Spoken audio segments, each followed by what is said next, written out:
ഗാന്ധിനഗർ വന്യജീവി സങ്കേതം സ്ഥിതി ചെയ്യുന്നതെവിടെ? ഡൽഹി, സിക്കിം, കേരളം, മധ്യപ്രദേശ്. ഇതിലേതാണ്?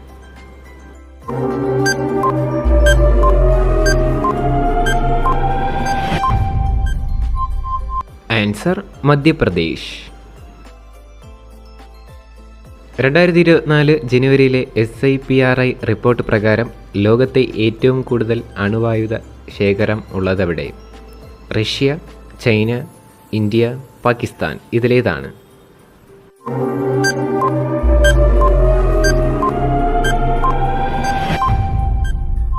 Answer Russia. QS best student cities 2025 ഒന്നാം സ്ഥാനത്തുള്ളത് ഓസ്ട്രേലിയ, ജോർജിയ, ലണ്ടൻ, ചൈന. ഇതിലേതാണ്?